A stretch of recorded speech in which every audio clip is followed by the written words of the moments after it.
Hello, जय हिंद मेरे दोस्त। मेरा नाम है मोहम्मद शमशाद। तो आप लोग जुड़ चुके हैं हमारे अपने यूट्यूब चैनल SW वाले में।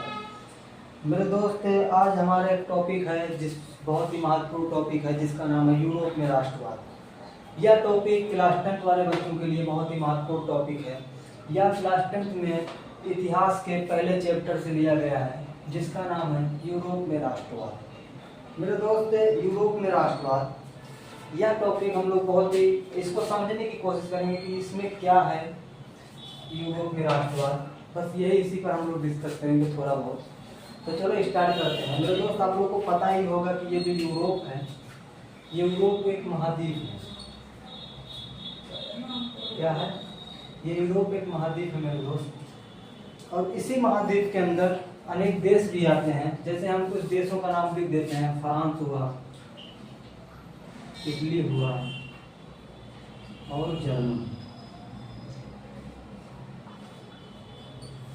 ऐसे भी अनेक देश आते हैं इसमें मेरे दोस्त। तो अब हम इस पे थोड़ा डिस्कस हटा करके अब हम आते हैं राष्ट्रवाद पर मेरे दोस्त। क्योंकि हम लोग यूरोप में राष्ट्रवाद पढ़ रहे हैं तो हम लोग राष्ट्रवाद पर भी थोड़ा सा डिस्कस करने की कोशिश करेंगे। तो चलो हम लोग डिस्कस करते हैं राष्ट्रवाद पर। तो हम लोग इसको टुकड़े में समझेंगे राष्ट्रवाद को।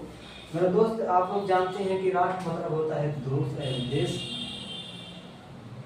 और वाद का मतलब होता है प्रेम, यानी देश के प्रति प्रेम। तो यहाँ जो यूरोप के लोग थे, इन लोग के अंदर एक भावना उत्पन्न हुई कि देश के प्रति प्रेम।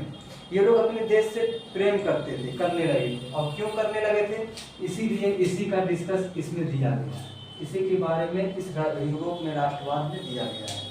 तो जैसे कि हम एक एग्जांपल ले लेते हैं। जैसे हमारा एक झंडा है, तिरंगा।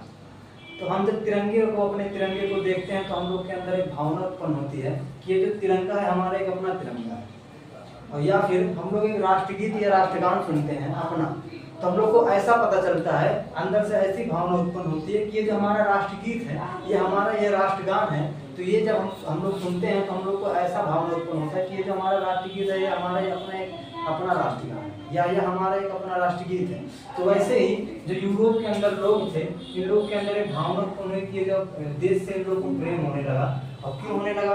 क्योंकि यहाँ पर एक फ्रांस। अब मेरे दोस्त, यहाँ पर एक सवाल उठता है कि ये जो राष्ट्रवाद है, इसका उदय किस देश से हुआ? इसका उदय, ये जो राष्ट्रवाद है, इसका उदय कब हुआ और किस देश में हुआ मेरे दोस्त? ये जो राष्ट्रवाद है, इसका उदय हुआ फ्रांस देश में। किसमें हुआ? इसका उदय हुआ मेरे दोस्त फ्रांस देश में। ठीक, इसमें हुआ फ्रांस देश में। ठीक है, तो फ्रांस देश में इसका उदय हुआ।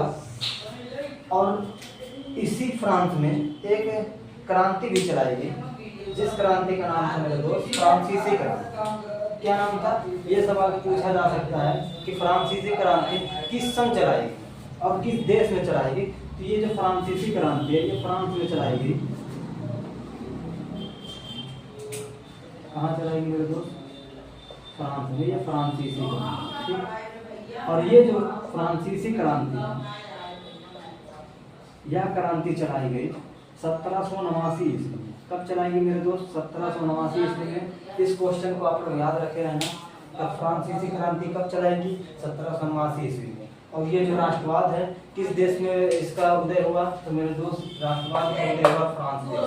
ठीक, अब हम लोग कर लेते हैं थोड़ा सा ये। अब आप लोग को देख कर इसमें फ्रांसीसी क्रांति जो है, इसमें देख करके आप लोग के अंदर एक भावना उत्पन्न हुई होगी कि यह क्रांति चलाई क्यों गई थी और कैसे चलाई गई थी और किन लोगों ने चलाई थी। ठीक, तो फ्रांसीसी क्रांति इसलिए चलाई गई थी, या फ्रांस के लोगों ने एक क्रांति चला दी थी क्योंकि यहाँ का जो राजा था मेरे दोस्त, यहाँ का राजा था जिसका नाम मेरे दोस्त था, जिसका नाम था मेरे दोस्त लुई 16। क्या नाम था? लुई 16। जब बहुत ही निरंकुश राजा था, यहाँ का ये राजा था, फ्रांस का राजा था। ये बहुत ही निरंकुश राजा था और ये वहाँ के लोगों के ऊपर अत्याचार करता था मेरे दोस्त। ये जो राजा था लुई 16, ये वहाँ के फ्रांस के लोगों के ऊपर बहुत ही अत्याचार करता था। इसलिए फ्रांस के लोगों ने फ्रांसीसी क्रांति चलाई। यह इस प्रकार के करता था इन लोगों के ऊपर अत्याचार कि पहले यहाँ के जो लोग थे वो 8 घंटा काम करके 24 घंटे में, यानी एक दिन में 8 घंटा काम करते थे, 8 घंटा काम करते थे और कमाते थे 15,000 रुपये। ठीक, एक एग्जाम्पल के तौर पर हम लोग समझ लेते हैं।